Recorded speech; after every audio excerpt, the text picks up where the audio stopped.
Today, we have a special guest for you. We are talking with Danny Gomez, a guitarist, session guitarist, touring guitarist, but also product designer, entrepreneur, translator of Brian May's Red Special, the Spanish edition of Brian May's book about the legendary guitar. And Danny has worked closely with, so many great names in the music industry, in the rock world. And he does a lot of things in the music industry in general, which I'm excited to talk about today. So he's worked with Brian May, designed gear with Orange amps, now leads Dirty Boy pedals, which is very exciting too. And he has something called the Royal Way Academy, which I hope we can also talk about a little bit, where he teaches guitar as far as I understand. He's worked with brands like Fender, PRS, so many different things, all sort of around, of course, the music industry, but specifically guitar.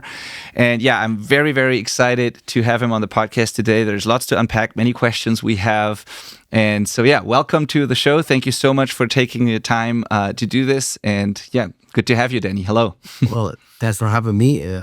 First of all, when you were introducing all the different stuff that I regularly do, or I've been doing the last, let's say, almost 30 years, it sounds like quite an exciting trip. I mean, it's like seeing myself from the outside. It's like watching it all. It's like, ooh, what a trip, right?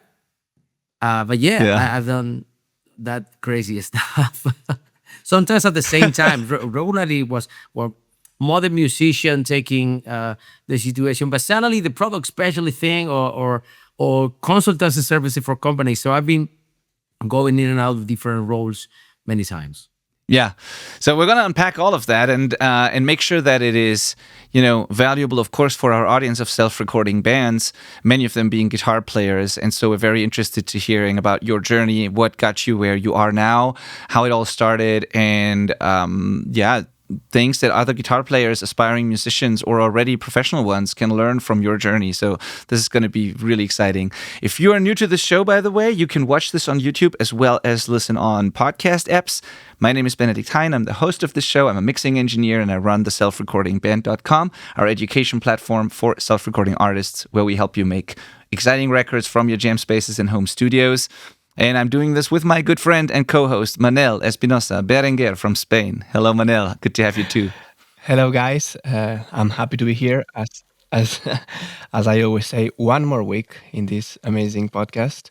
And yeah, just in case this is the first time that you hear about me, I'm Manel Espinosa, and I'm a music producer and mixing engineer from Spain who loves working with artists and bringing their demos to a finished song. Awesome. Yeah. All right, so let's get into this. Where do you want to start this, Manel? I'll let you start today, just because you did a lot of the prep work. You introduced me to Danny or showed me Danny's work and all of that, which got me really excited about it. So I'm going to let you start. Like, what got you interested in Danny's work, first and foremost, and what are the main questions you have for him?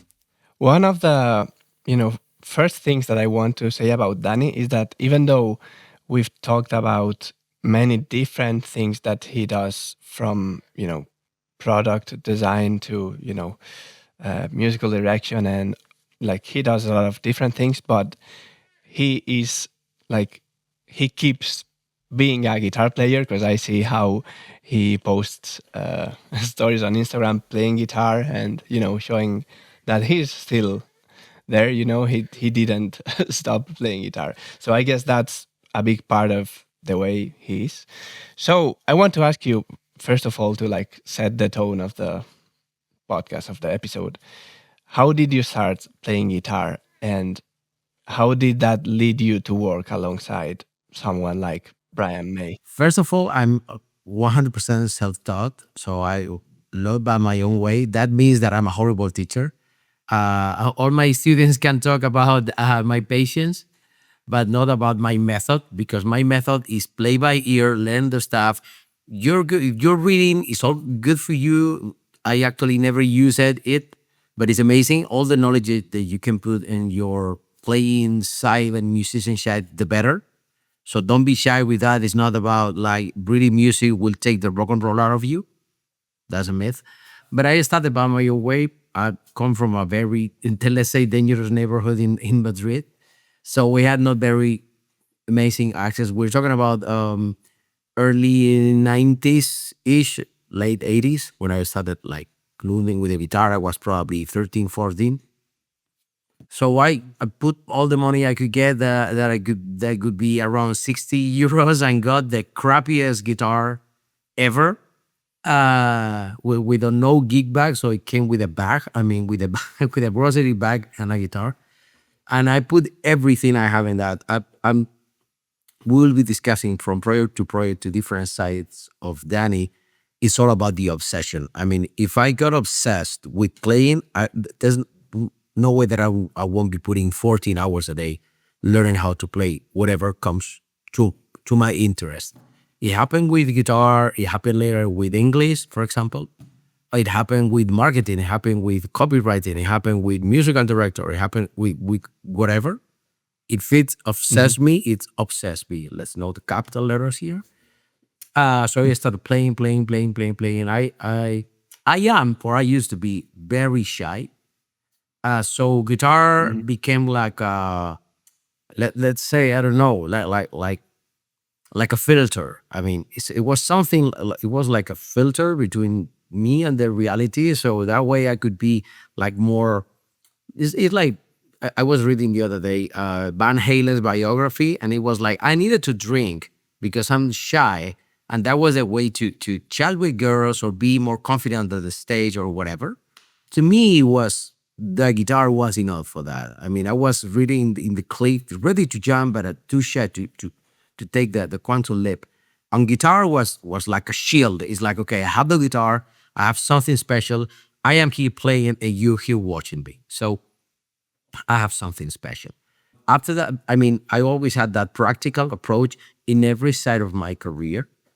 Everything has to be practical. It's like, it doesn't matter if it's not super amazing or you're getting 100% of everything, but it has to be practical. It's like design in IKEA world. I mean, it has to be used for at least two things. It's easy, you can maintain it, you can mount yourself. That's my take. I mean, probably it's not that artistic, but it's like, it's good enough for me. I can work with that. I can put time and resources and faith to make it happen. So it evolved, but it started with my let's say my heavy metal band inspired by Guitar Hero, like back in the mid 90s ish. After that, I moved to London in 1999 to find the roots of all the music that I've been loving since late 80s. I discovered Queen. That's been a constant in my life and career around 89 ish, and I discovered Queen after the A Kind of Magic album. So basically, I took the way of opposite way. I mean, I went from the modern Queen up to the glam rock Queen. And right after that, I took the Works and the Miracle and Innuendo and so on. So I did quite a reverse way journey with Queen. And it was fantastic. I mean, the first thing, I got obsessed with Queen music. That says that actually never played a Queen song until I got into the We Were Rocky musical show, where I have to learn 25 songs in a week. But it was the music, wow. let's say, it was the music of the gods. I mean, you can listen to that music. It's like to be in the 90s with Steve Vai. I mean, you're not trying to play ballerina. It was like, you enjoy the thing. It's like, it's that far from you that you're not even trying to play whatever the thing. So I was doing my metal thing, went in to London 1999, and when I came back, I left my band. I left playing almost for a couple of years. I was like just noodling around every now and then, but it was like totally out. And I rediscovered the passion of playing the guitar when I got that call for the We Were Rocky show. That it wasn't even my call. I wasn't in Mexico touring with an artist. And when I came back, my best friend, you know that neighborhood best friend, your best friend, where you get more sandwiches at his home than yours, is like, hey, you won't believe this. Yeah, we got obsessed with Queen together. It's like, hey, you won't believe this, but there's a musical show of Queen in London. It's like, hey, let's go and see that. No, but they're coming to Spain next year, and they did a casting, and they got me. It's like, that's fantastic. Happy for you. I will go every week to see you at the theater. No, but you're my cover. You are my understudy. You will play when I kind of this like I don't know if any time will be necessary that I play that, but I will get ready. And it happened and was a way to start. Like be in contact with Brian. We met.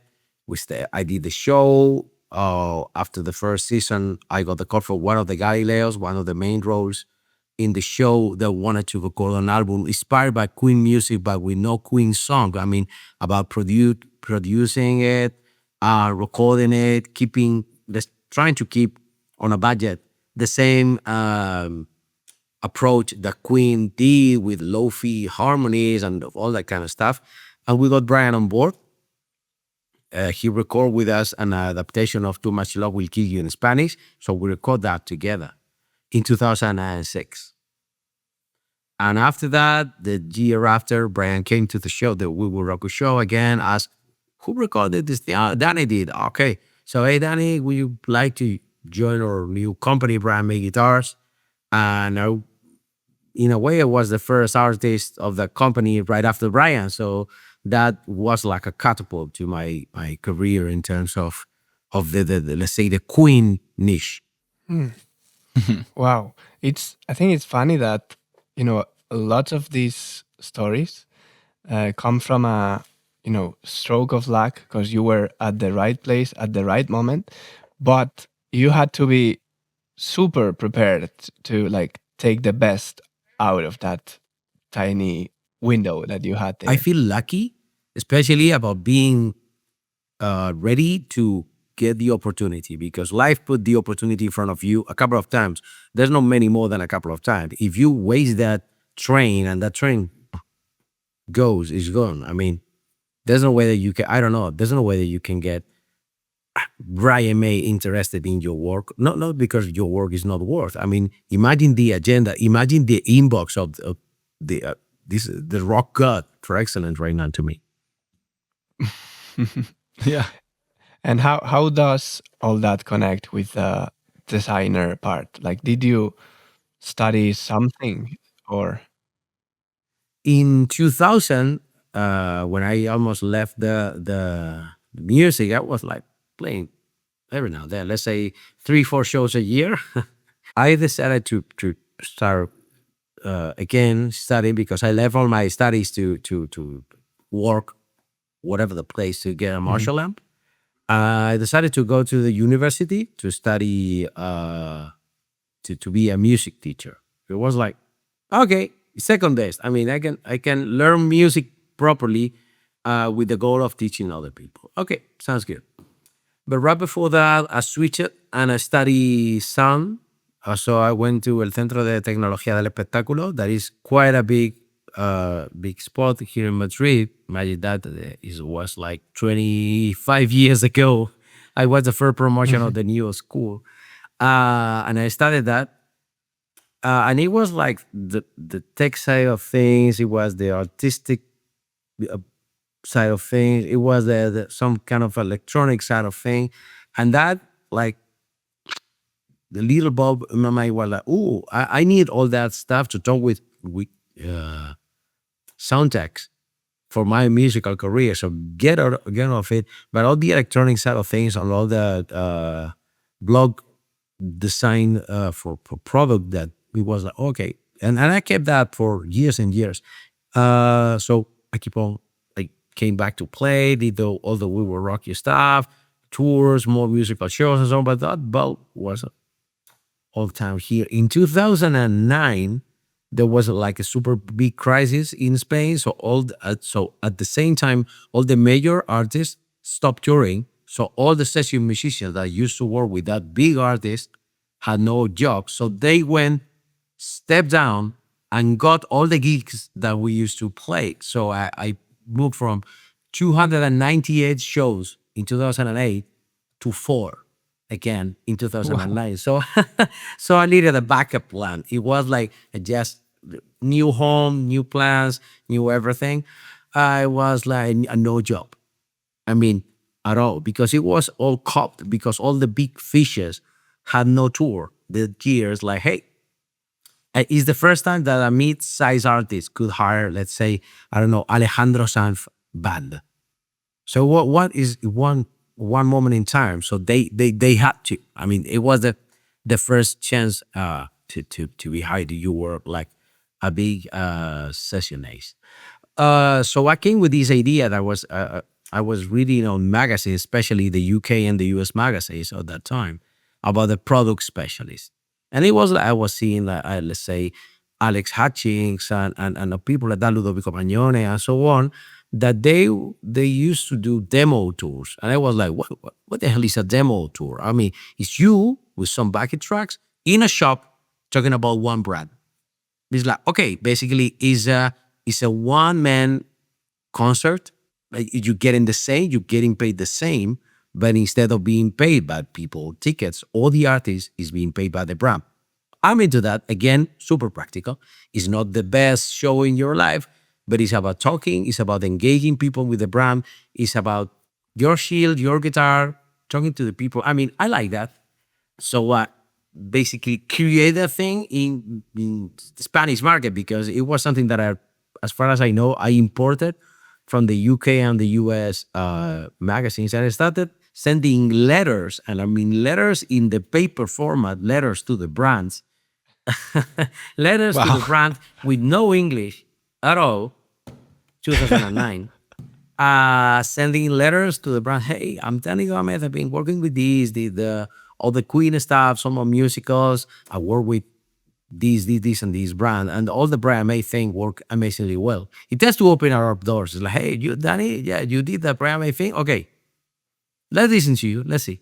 So some brands jumped into the wagon. I started doing demo tours. That from more or less casual trade shows stuff, it moved to Fender, and I started working as product specialist for Fender for 2 years. Right after that, I became deaf in 1 year. You guys as engineer will understand the point about losing 30 dBs in 1K, 30 dBs. Whoosh. Wow. Yeah, that's the reaction. So it was an infection right here. So I lost that, and my chances would be, okay, you have to go every day to the hospital, connect to a machine that will put whatever the shit in your body, with the hope that something ends here and heals that. But I hate needles. And don't tell me about the tattoo thing is not the same needles. It's not the same. Not the same. I agree. So I was Not the same. connected. I was connected. Yeah, it's not the same. I was connected to a machine pumping shit on my body, and I was fucking terrified. So I needed something to think about while I was, like, let's say 4 hours. And I came with a crazy idea that again, it was 2014-ish, 2013-ish, I would say 14. And I came with a crazy idea that wasn't available in the world at that time. I mean, 11 years ago. Now there is, but 11 years ago, I was the first. There was an audio interface panel. It was a sound card on a pedal. Because I thought that my career was over, that I would never recover my ear that I did. So it was an audio interface pedal, one input, two outputs, one USB connector, foot switch. So it's like a sound card for your pedal board. Sounded good to me. We built the prototype, and me and my wife started going to every trade show in the planet that we would find. I mean, we put all our money to say, okay, we got a couple of budgets for the NAMM show, invited by Fender, and we went there, and it was, again, as Manel mentioned, it was like the opportunity of being at the right place at the right time. And I met Manson Guitar Works there, Hugh Manson and Adrian Ashton, that recently just sent me a guitar, like a Matt Bellamy guitar, like the Muse guitar with a screen and so on. And I recognized them, but they recognized me. Hey, would you mind if we take a picture? Hey, we're letting go. We built a guitar for you. Hey, yeah, okay, it's all good. Are you working with any brand at the NAMM show? It was like, it's the first time I go here. It was like the chicken from the legs. It was like, hey, I just came from the village. And we were around and said, no, you know what? No, I'm quite free today. Since you asked. It's like, okay, and by any chance, do you know any Muse song? It's like, well, you won't believe this, but I actually know 25 Queen songs right now. Because when I got access, So at that time, 2014, Muse was top of the game, and I got obsessed. So I had all the repertoire ready. Say, oh, really? Okay, come to Chord Guitars booth, and you can try the new Matt Bellamy chord guitar. And I tried for 5 minutes, and they said, well, you know what? Do you want to be our demo artist for the Matt Bellamy guitar for the NAM? It's like, okay, since you asked, with yeah, I don't, and it was like, okay, I don't need to be paid for this because it's promo for me mainly. I don't want money. The only thing I want is to use my audio interface pedal to see some action of my audio interface pedal in Guitar World, Guitarist Magazine, Guitar Techniques, Premier Guitar, and everything with my audio interface pedal. Crappy English, amazing prototype. And it went that well that they started calling me for all the big trade shows in the UK.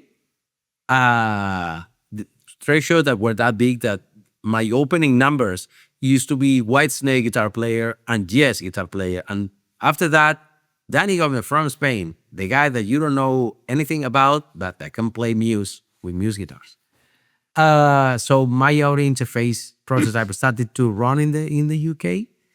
And next year, 2015, in Birmingham, I was doing my demo thing that was basically Manson guitars to my audio interface, USB connectors to an iPad on a mix stand.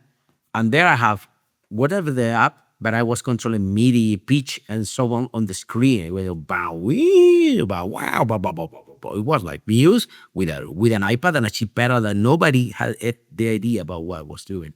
All the backing tracks were out from the pedal. It was like quite fancy. And a couple of orange amps that I used just connected to the effects loop return. So after one of the demos, the Orange team with James Deacon, that is the international sales director, came and say, hey, we see that you're using our amp, but you're using them in a very strange way. You're not using the preamp, not the distortion, and you're doing something with your iPad. Would you mind to tell us more about that? So like, okay, let's do the two things. You take me out for a dinner, and we sign an NDA on a on whatever, like any paper napkin or whatever. I want an NDA, and I will tell you more about that.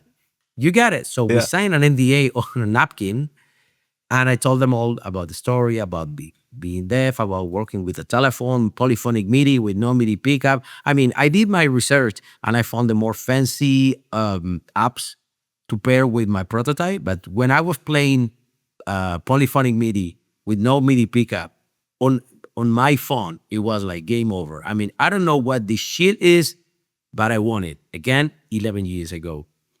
So it was like, okay, give me your email and I'll let you know something because we have something in mind. Next week, they send an email and say, hey, Orange Amplifiers president, Cliff Cooper, wants to meet you in Boreham next week. Bring your wife, you have the flight, you have the hotel, you have all the accommodations sorted, and bring the buddies. So I arrived to Boreham. There was, if you're a Star Wars fan, is the place where they film all the Millennium Falcon shit. That is the Hollywood from the UK, and now they do the X Factor and so on. So it's a village around big TV studios and so on. So I arrived there. They picked us with the car. They took to Orange and said, "Hey, Cliff, he's like 85 years old, 60 years with the company, deaf as a stone, friend of the Queen, knight of the British Empire. I mean, Cliff Cooper. I mean, is Leo Fender, G. Marshall, Cliff Cooper, and of the dynasty, one of the originals. It's like, and he speaks super, super low voice. Hey, Danny, how are you? Nice to meet you. I'm Cliff. Okay, guys mentioned that you have something special. Well, basically, the deal was if everyone in the company gets it, I will license that from you. So I prepared a demo. At the moment, it was, okay, should put a demo together.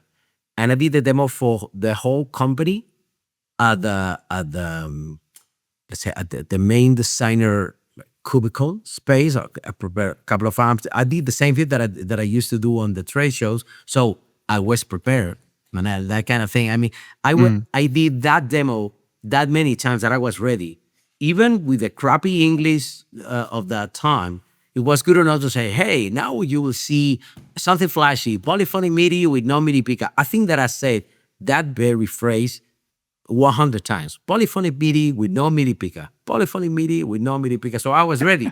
Maybe I couldn't count to more than to 10, but I could say that sounding good. Polyphonic MIDI with Yeah. no MIDI pickup. With that was enough. I mean, ring round the first time you see a guy with a regular guitar with no MIDI pickup playing a piano, ring round, and the only work I had to do was to find the right app. Spend some time on Google, find the right app, download to my phone, and connect to my audio interface. I mean, I did nothing but came with the idea. And this is something that everyone can apply. I wasn't inventing the wheel. I was just connecting the dots in a different way. Okay, if this is a sound card, I will put on a pedal. I mean, you can dismantle and mount on a pedal enclosure. That was good enough for the idea. And it was just a matter of try the stuff, try the new apps, try all that apps that are starting that had no interest, drop an email to the companies. Hey, MIDI guitar. They're called MIDI guitar. Hey guys, I have this demo work. Would you mind to send me one license to try? Okay. And that thing catapulted both them and us at the same time. So I ended the demo at Lawrence, and Cleve, that is a clever wolf, he was looking everyone in the company, and everyone was saying, and when they all say, okay, I get it, he said, okay, let's go to my office. And we signed an agreement for 5 years license of the audio interface pedal that ended in the of a teleport. That is this. One input, two outputs, a USB connector, and a foot switch. And it's a sound card. And these open the game to a different level, because when you're working with a major, everything is slower, but you have access to amazing resources, like amazing marketing campaigns. You have access to amazing artists. I mean, the day that I knew that Stevie Wonder had two of them, it was like, oh, okay, whoa. Or the night that I was talking with Guns N' Roses, Richard Fortus, setting up his studio to use these with polyphonic MIDI, with no MIDI pickup, 3 a.m. in the night, because he was in LA, or no, he was like it's like Louisiana. I don't know where he's based right now, but he was in the US and I was in Madrid. 3 a.m. in the morning with no video call. It was like a phone call. 3 a.m. is like, okay, well, take it out because maybe it's the buffer side or whatever. And suddenly he played the guitar. I listen to piano, wow, and I listen to what the hell? And he said, okay, you know what? Whatever you need, I will make it, because this thing blew my mind. And the first quote that I got on the OMEC teleport was Richard Fortus, Guns N' Roses. But we got Devin Townsend, we got Glenn Hughes, we got everyone. Everyone. It was like nuts. And on all the software companies were, okay, now we can put our software on your pedal boards. We're in. Danny, we love you. And that opened a new door. Right? So right after, Crazy. no, there's another crazy. He's story. not done yet. He's not done yet, Manel. I'm tying one thing to the other. You will see Yeah, that. totally. I love it. Like, keep going. That's the easiest podcast. That's the easiest podcast we've ever done. Just keep going. Okay, so imagine this was 2019. We got ready to release this. It was like Christmas, around that Christmas that year. No, 2018. We were ready to release this, and we just knew that my wife Martha was pregnant, and we were having Lennon next summer. I received a call. Well, it was one call and one message from two people from the same group contacted me. And one was for music, for, let's say, Behringer, for their Bulgara amp line in Germany. And at the same time, they were like calling my number for TC Electronics, that is part of the music group for Denmark. That Christmas, right before releasing this, I mean, nobody knew about this because I have an NDA this week, and they were reaching at the same time for the same guy, and they never spoke to each other. They found me through LinkedIn. So it was like, boom, Tor Mogensen just left TC Electronics. I went to Universal Audio. So they needed a new product manager for TC, and they wanted some kind of top player and designer to relaunch all the Buguera amps in Germany. So, but they never talk between them being under the same umbrella. So they were both pitching me at the same time. So when I say, well, you know what? I had this call yesterday with this brand that is part of your group. So they arranged with Martha that I was flying to Germany, having lunch with Beringer vice president for all the Buguera thing. I took plane to Denmark to get ready to get breakfast in the morning at TC to check both roles. And I decide, I mean, okay, we want you, but I understand that they want you too.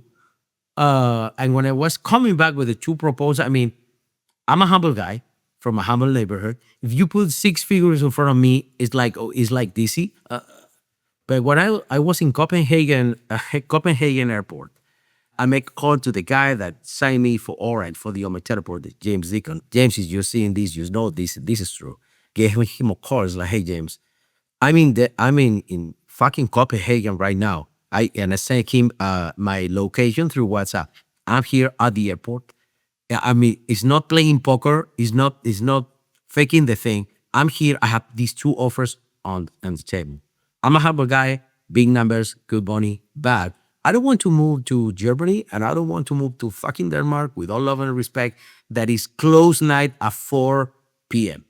I don't want that. I'm having a new baby. I want some sunlight for him.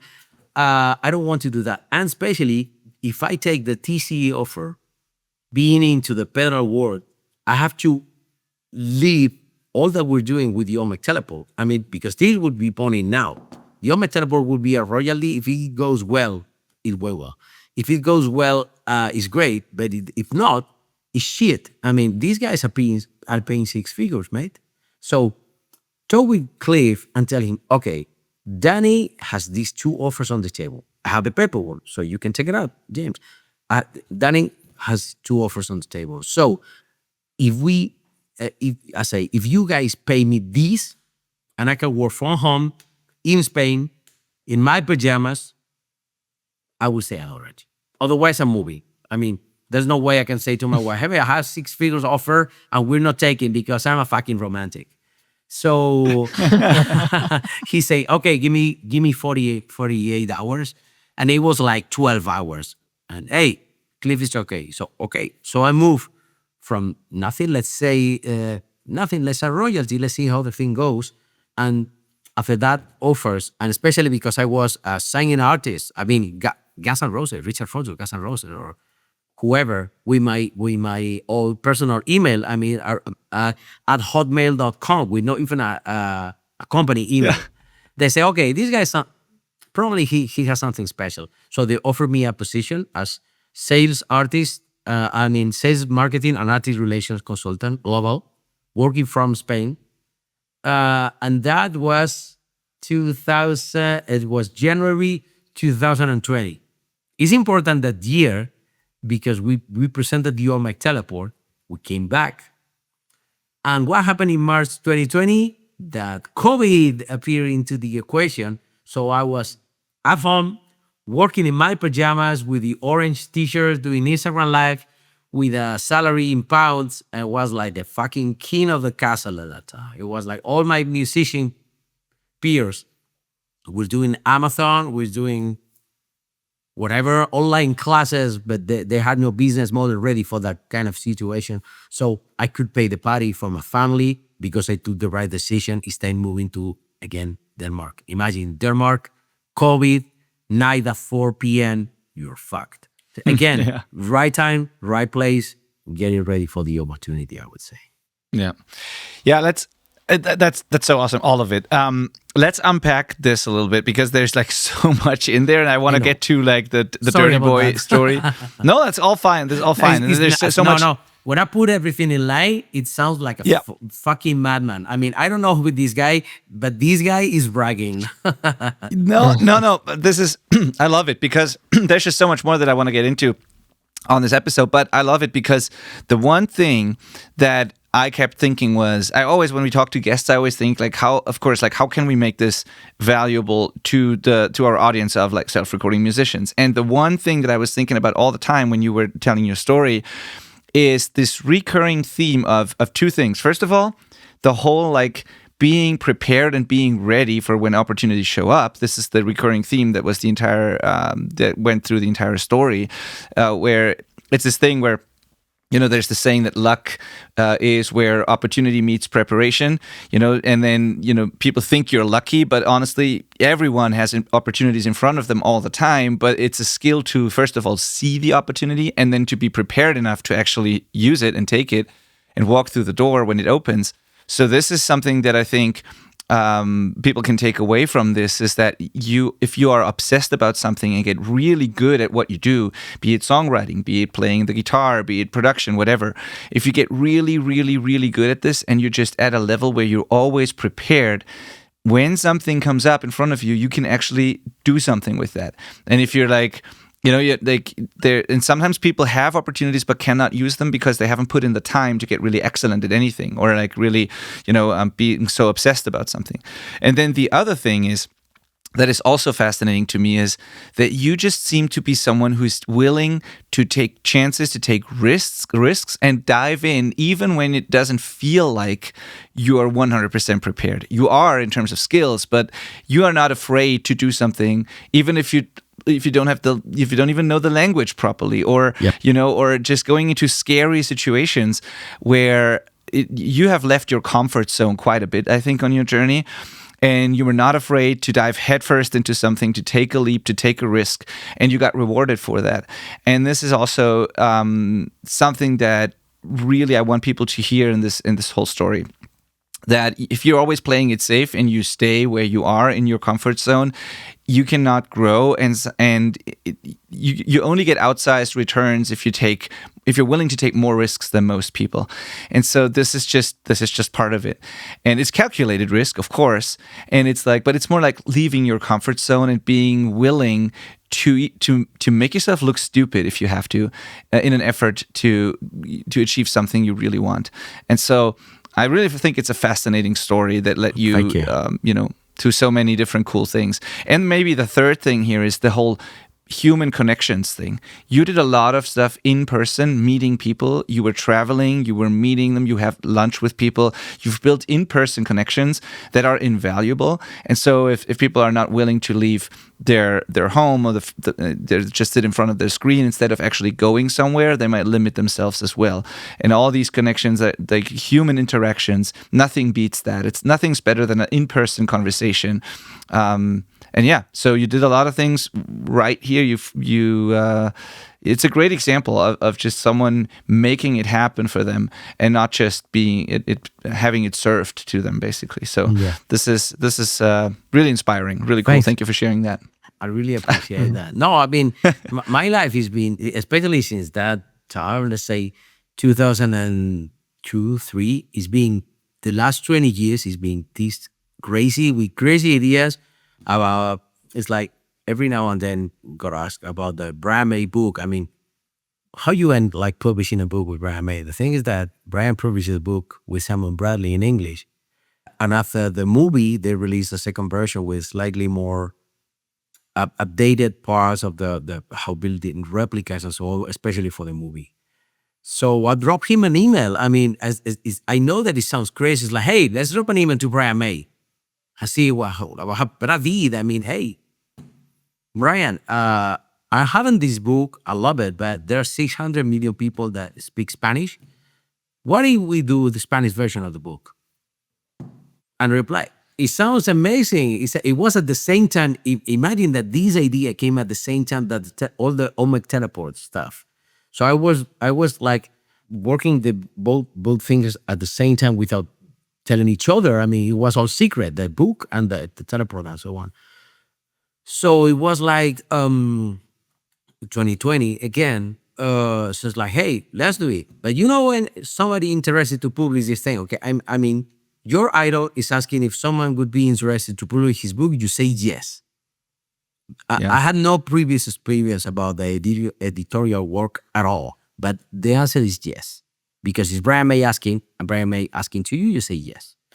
But what happened when I say yes? March 2020, everyone at home with all the COVID things. So I was like emailing all the editorials in Spain. Hey, I'm Danny. I have this amazing book about the guitars. Like, hey, Danny, fuck you. If you're talking about yoga or doing your own bread or whatever, how to recycle your fucking oil or whatever, we're good. But if you're talking about a fucking guitar, forget about that. I was there 1 year and a half up to the next June 2021. The We Will Rock You musical show was coming back to Madrid, September 2021. And June 2021, I have an email ready. You will love this thing. An email ready that said, hey, Brian, I'm so sorry. If anytime in the future, you guys find an editorial company agreed to publish, I will translate it for free. Even not having the language, even not being able to translate that fucking technical book to Spanish, because I'm self-taught in English, but I was sure that I could. Long before Google Translator, long before ChatGPT, long before whatever. It was like a labor of love. But I say, hey, if anytime in the future you find the right company, I will translate that for free. It's not about the money, it's about doing this thing together. And the email was ready. In my screen, blinking, beep, beep, beep. It was with this slow motion. And the Control A, select everything, delete. Hey, Brian, what if I get all the rights of the book and I translate that myself and I publish it myself? Good night. And I did this. I remember that moment in slow motion, taking my laptop, I was listening. And I went to bed like a fucking Nosferatu. I was this thing and my wife was sleeping. I had no idea about what I was jumping in because I don't know how much good the rights of a book could be. Maybe it was 100 euros. Maybe it was 100 million. I had no idea. And I just committed with my idol to do it. So, okay, maybe if I close my eyes very hard, maybe he doesn't read the email. No. 8 a.m. in the morning. Hey, Danny, that sounds spot on. Let's do it. Copying our editor in the UK, Roland. Hey, Roland, treat Danny well. Danny's family. Let's make it happen. Thank you. Amor, amigos. And there started my journey to learn how to translate a book, to put all the images and text and so on. Find a company that could publish it on my own editorial company that I had to create for the occasion and get everything ready before September because we had the We Will Rock You show and they wanted to have on the merchandise shop at the theater. So I had to, from June to September, know how to learn, make it, and deliver in time. And we did. That's fantastic. That's such a cool story. I love that. It is, and we made it right in time. Yeah, I believe it. Yeah, and it's like again another example of that. Just do it. Just don't overthink it. Do it and be uncomfortable. Take a risk and get rewarded for it. So that's it. That's awesome. No, it's like to work at Nike shoes. It's like just do it. Nike, absolutely. Yeah. So let's talk about your pedals real quick. I know this is like a switch topics, right now, but still, I want to do it because we only have so much time left, and I really want to talk about Dirty Boy a little bit. Okay. And so what I am interested in is a couple of things. So first of all, when it comes to current guitar gear, there's so much, right? There's modelers, there's traditional amps, there's pedals, there's multi-effects tools, there's plugins, there's all these different options out there. What is your own personal philosophy when it comes to guitar gear and tone? And maybe something that is a general kind of, your take on all of this, and that is applicable to guitarists at home trying to record themselves. Is it still worth getting a good amp? Are you obviously build pedals, so I think you believe in the whole pedals thing, but can I get away with, a plugin, a modeler? Is it a combination of those things? What do you use yourself? In all this overwhelming, stuff out there, all the things that are available to us as guitarists, what do you consider the essentials? What are some no-goes? And what is your personal philosophy when it comes to building your own dream rig? I'm really interested in hearing that. Well, I always use whatever fits for the song. It works for playing, it works for gear, it works for everything. One, and two, I need to be inspiring. And in this case, pedal is the cheapest, or now software, but pedal is second best, is the cheapest, let's say, part to add to your gear to be inspired. I mean, now with software is obviously easier, but if you forget software for a minute, the cheapest upgrade to your signal soul could be a pedal. I mean, suddenly you get a phaser, you're into the 70s Van Halen stuff, or you get a distortion and suddenly you're being clean playing the whole life and suddenly you open a new door. So when I was a kid, a new pedal, I mean, a new level, I mean, the Super Mario level, you being the clean guy until you get the overdrive. And after that, you get in the distortion. And after that, you get in the delay and you can synchronize things. I mean, like little by little, pedal by pedal. So obviously I embrace digital for recording or for tours that they need some kind of deep programming. They click a button and 1,000 things happen at the same time, or by MIDI, or is controlled by the musical direction like Pro Tools session or whatever. It's all good for that, whatever the song needs. But in terms of what I use, I've been using pedals quite a lot. When I had the chance of acquiring the company, this is something similar to the book. I acquired the company from Blue Saraceno's dad, and Blues was my number two. I mean, Brian May was the number one, Blue Saraceno was the number two. So when I had the chance of getting the company from his dad and be part of the family, now it's like, hey, he named me Danny Gomez Saraceno, so now we're family. So I adopted the same tone culture, let's say, that the brand used to bring. It's like no apologetic, jazz tone, the best component, crazy germanium, noisy machines. That was my thing. It used to be my motto, and that's my motto more than ever. So I prefer one pedal that does something incredibly well than a cheap movie effect unit that can do 1,000 cheap noises, because I get inspired more easily, especially if I, let's say, for example, the Dirty Boy preamp. This emulates Blue Saraceno's Dirty Boy amp, and has something special like the barrier. You can start voltage from the amp, so you have an amp that is dying. You cannot reproduce something like that on the digital domain. There's no way, if it's not a 0 or 1, there's no way that you can replicate that. Anti-lamp, I will tell you about that. But the thing is that you need analog to create. I mean, we're not talking about NFTs. We're not talking about tokenization. We're not talking about virtual domain. We're talking about something real. I mean, if you want to play tennis, you need the ball. You need the stuff. Yeah. If you want to play guitar, you need a guitar. Oh, there's air guitar now. You joking or what? You need the actual stuff. I mean, to me, a pedal that you can that is solid. Yeah, a pedal is what tone is all about. I mean, I'm not saying that software is not the solution. Software is an amazing way to have a lot of options. And you can jump into the real stuff if you really like the thing. Something exclusive. I think that is the first medium talking about this in the air, because I know that will be released after the official release. The thing is that tomorrow, we're recording today, but tomorrow, not when it's published, we are unveiling the new Gino Suite with Tunos Audio with the Dirty Boy pedals. So what we're offering to the people is a Spotify of pedals. I mean, you like the Beatles, you go to Spotify. You like the thing, you get the vinyl. Yeah. This is the thing. You can try. They're not cheap pedals. I assume that because we're offering prime boutique pedals with prime boutique building, with prime boutique warranty for life. So I assume that it's not for everybody, but you need to decide what pedal to get. Now you can try. Now you can go free for 14 days. You can try everything, not just the Gino the stuff, but all stuff. And you can have a glimpse of the thing. You cannot take on the road with you because there's no way that you put Gino on a pedal board by now.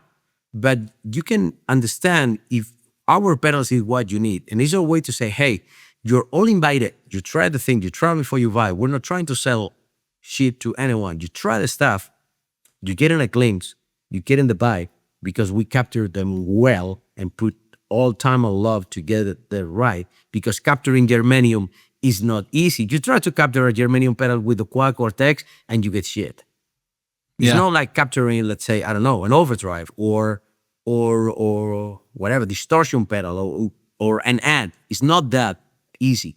Germanium is super temperamental. It depends on temperature, depends on what pedals at the front, if there's a buffer or no. So my take is to get what you need to get inspired. I offer inspiration through our sonic devices right now with all the Dirty Boy stuff, from the top pedals to the almost free software and everything in between. What we want to offer you is inspiration, not just to play on a cover band, they're playing something versatile, obviously, but we want to offer you something that you connect and breathes and it's alive and you play. It's like, wow, you know what? It's a thing. It's not the same. In a world of, let's say, with all love and respect, don't get me wrong, I use them all and I will use them in the future if I need to.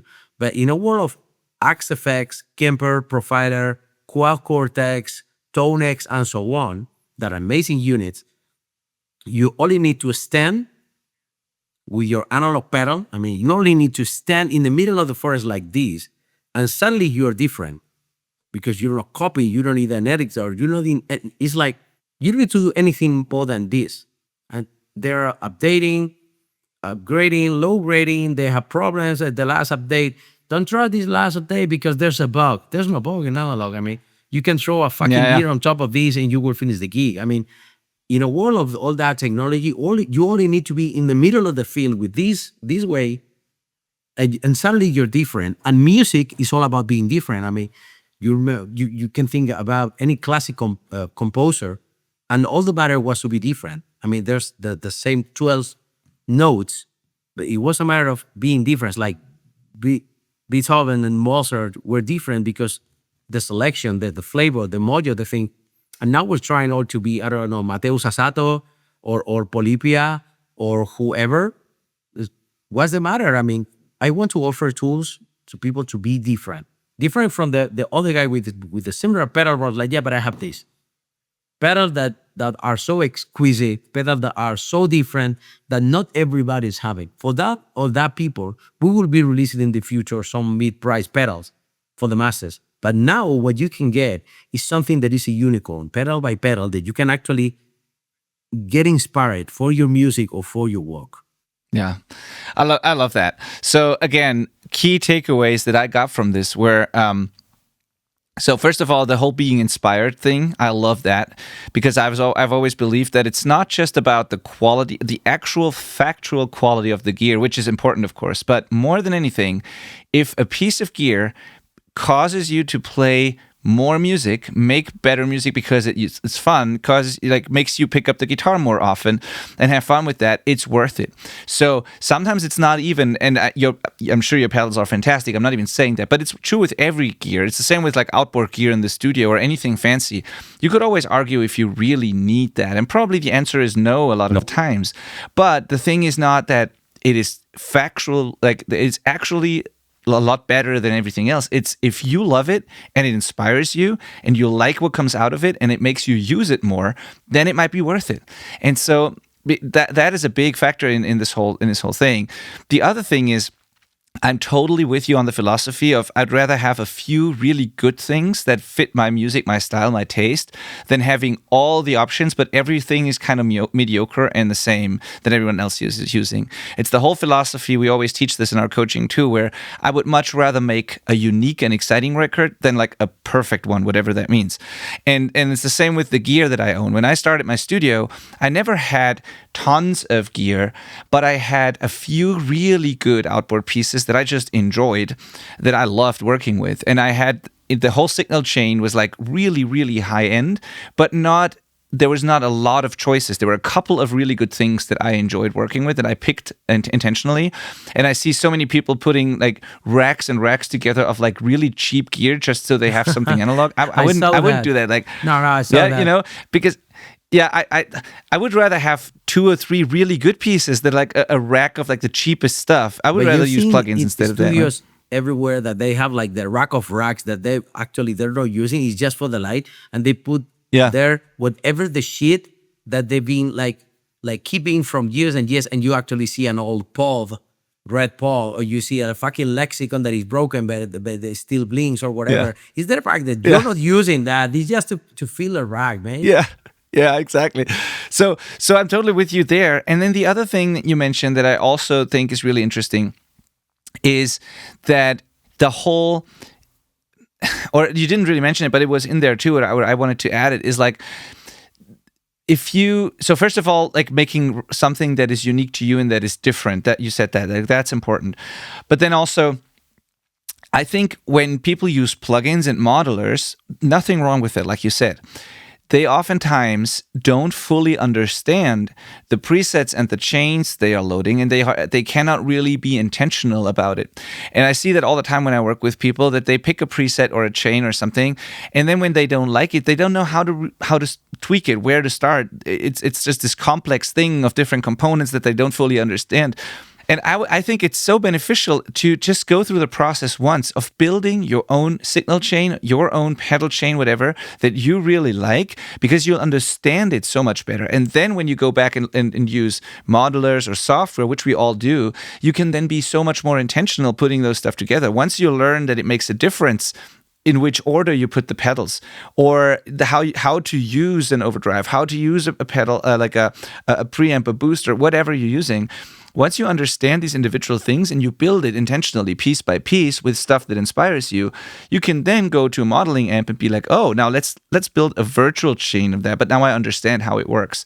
So I think it's really a really good idea to try and do that in the real world at least once, and to be able to touch it, to have that physical experience, to understand the signal flow, because that will translate to the digital domain so much better.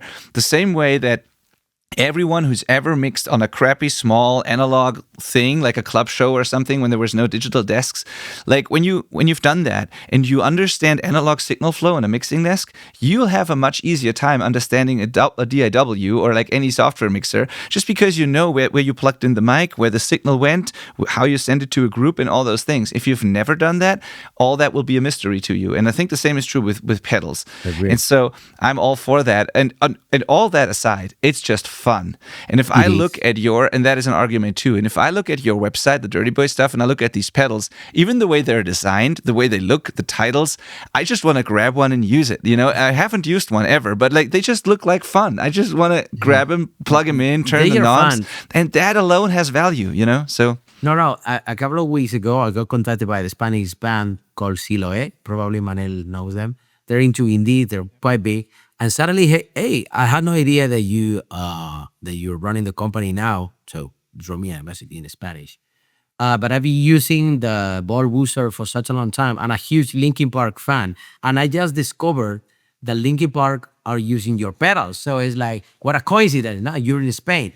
So and he mentioned, well, it's an amazing booster I'm using for vocals, for guitars, for drums, and an aux in a group, whatever, because it's a tool. I mean, if you're limited about one guitar pedal, we're talking about guitar pedal, but it could work for whatever. If you're limited believing that an overdrive, can you use it on a harmonica or a vocal or whatever you need to work in your mix, you're missing out of the spot, because maybe you can use that plugin for something totally different, and you're getting creative. There are people like, I don't know, let's say Rick Rubin, for example, that is not a musician, but he's a creative mind. And you see the guy, what if we reverse this snare just for fun? Okay, and suddenly it's like the key factor of a song. And the song was great, but that little details is what make the, or talking about Linkin Park, about getting classical movies, a string section, and reverse them and change the length. And suddenly it's the intro of one classic song, because it sounds so different. And you don't have to be shy. You don't have to be worried about being different. You get your shield. I did that. You get your shield and you go create it. You try the stuff, new stuff, something that maybe nobody tried before. And suddenly, like, boom, something happens. It's not about reinventing the wheel. It's about connecting the dots differently. I mean, instead of doing this, that is what everybody does is like, okay, instead of doing this, I will do these, but they're connected too. So you can find a rerouting. You can find, and for that, software is great. I mean, there's some things that you cannot do in the real realm to say, but you can put 3,000 metal sound pedals in line just to get a call. Maybe it's what the song needs. Maybe it inspires you like a drone and you playing a melody or without noise. That's great. Whatever Yeah. it takes. Yeah, I love using guitar pedals when I'm recording or mixing other things. Not just guitar. I love using them on vocals creatively or on anything because it's a different flavor compared to what you get from plugins. And sometimes a guitar pedal can be the best piece of outboard gear, even though it might be a lot cheaper. But if it's a creative tool that works, awesome. There are so many cool delays and reverbs and like distortion pedals and all that you can use on things, not just guitar, on synth, on vocals, on whatever. So yeah, it's definitely creative. So just real quick, because we're getting close to the end here.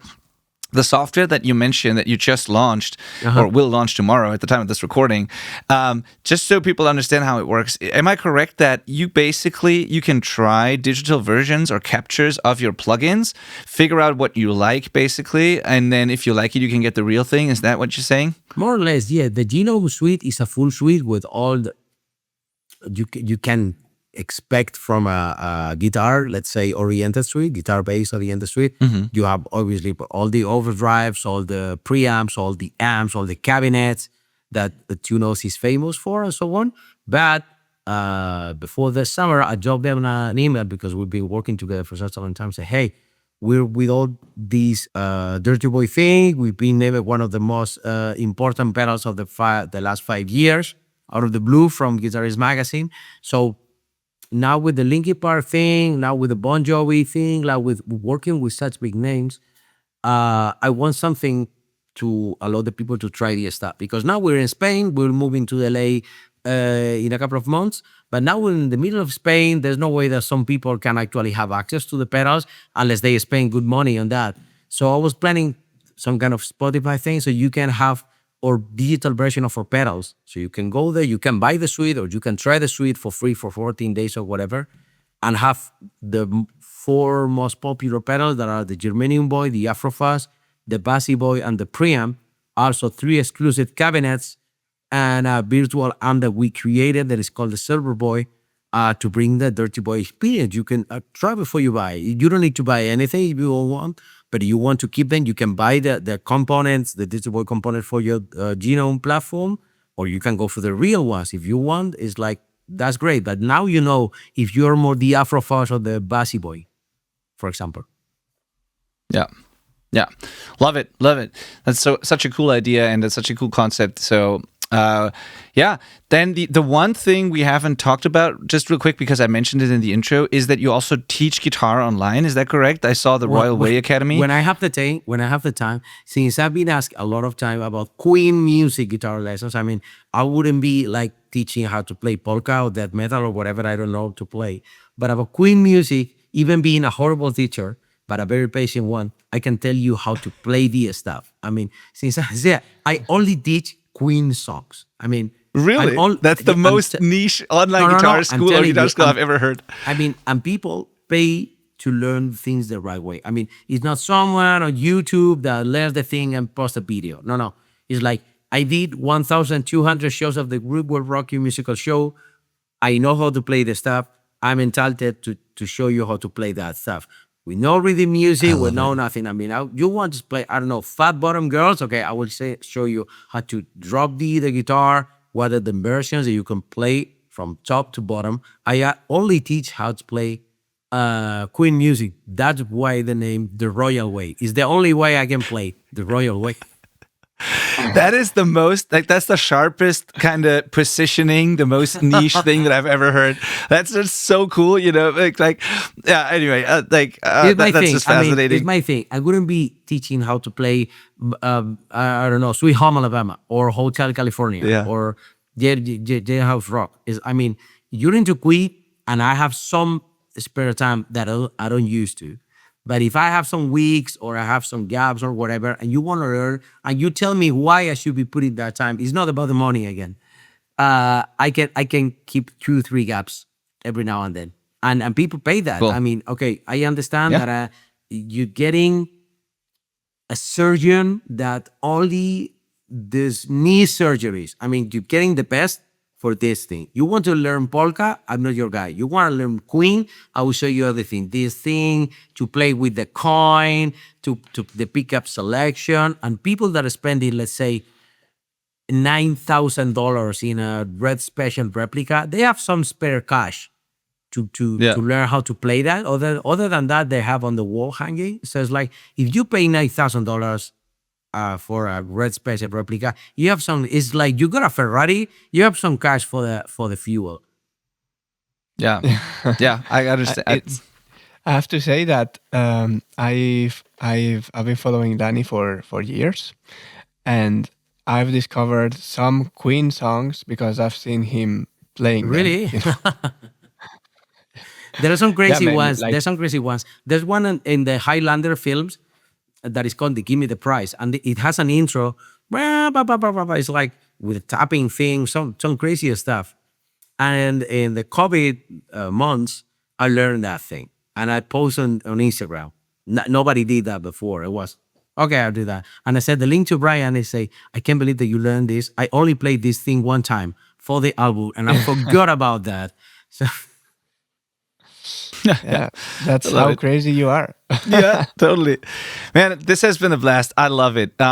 Where should we send people to? So first of all, to check out the new product that you just launched, the new software, but then Okay. also in general, like where should people go to check out what you're up to, all the things we just mentioned? Well, lately the most funny place to go would be dirtyboy.co, where we have all the pedals and guitars. If you want something custom or crazy like display guitars from the 90s or whatever crazy stuff, it's all about the Dirty Boy website. Other than that, for Yeah. whatever is not Dirty Just real Boy quick, sorry to interrupt, but I think am I correct? It's dirtyboy.co, like co, not Yeah. .com, just No, so not people get com. it correct. It's It's co from dirtyboy.co company. because because I tried com and it doesn't work. So dirtyboy.co, No, like we .co. wanted that co Yeah. thing because we are planning more Dirty Boy stuff. So the way to keep it under the same co of company was the co thing. So Cool. at dirtyboy.co you can get all the pedals. We have some upcoming newies too. All the guitars, custom builds, whatever. All the merchandise that I really like that.